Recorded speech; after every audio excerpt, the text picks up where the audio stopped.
এই মেয়েটি যখন মৃতদের উপর থেকে চাদর ছড়ায় তখন সে আতঙ্কিতভাবে বুঝতে পারে যে তার হৃদয় প্রতিস্থাপন করার জন্য যে দয়ালু মানুষটি থেকে সাহায্য করেছিল সেই লোকটা হলো তার ঘৃণা করা স্বামী।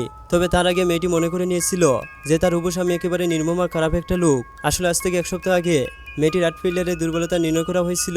যদি সে হার্ট প্রতিস্থাপন করতে না পারে তবে হয়তো 1 মাসের ভিতরে মেয়েটি মারা যাবে। এই কথা শোনার সাথে সাথে মেয়েটি হতবাক হয়ে যায়, কারণ এত কম সময়ের মধ্যে হার্ট খুঁজে পাওয়া মোটেই সম্ভব নয়। এই পরিস্থিতিতে মেয়েটি তার মৃত্যু মেনে নিয়ে সিদ্ধান্ত নেয় সে তার এবং তার প্রেমিকের বিয়ের প্রস্তুতি ভালোভাবে করবে, যাতে তাদের সম্পর্কে একটা সুন্দর সমাপ্তি হয়। কিন্তু বিয়ের দিনই তার প্রেমিক সবার সামনে তাকে বিয়ে করতে মানা করে দেয়।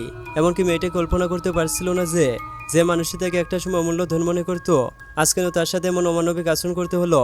এরপর মেয়েটির প্রেমিকা তাকে বলে, তুমি তো আর মাত্র কেবল কয়েকদিন বেঁচে থাকতে পারবে, তাছাড়া আমার নতুন ভালোবাসার মানুষ রয়েছে। কিন্তু এই কথা শোনা মাত্র মেয়েটির হৃদয়ে গভীরভাবে আঘাত পায় এবং সাথে সাথে মেয়েটির বন্ধু রেখে ছেলেটিকে মারতে যায়। কিন্তু ছেলেটা তাকে ধাক্কা দিয়ে সরিয়ে দেয় আর মেয়েটির বন্ধুকে তাকে বিয়ে করার জন্য প্রস্তাব দেয়। একথা শুনে ছেলেটির বাবা রেগে ছেলেটাকে চোর মেরে বসেন এবং তাকে প্রশ্ন করেন, তুমি বিয়ে করবে কিনা। এমনকি ছেলেটার ছোট্ট বোন ও মা তাকে বোকাচোকা করেন।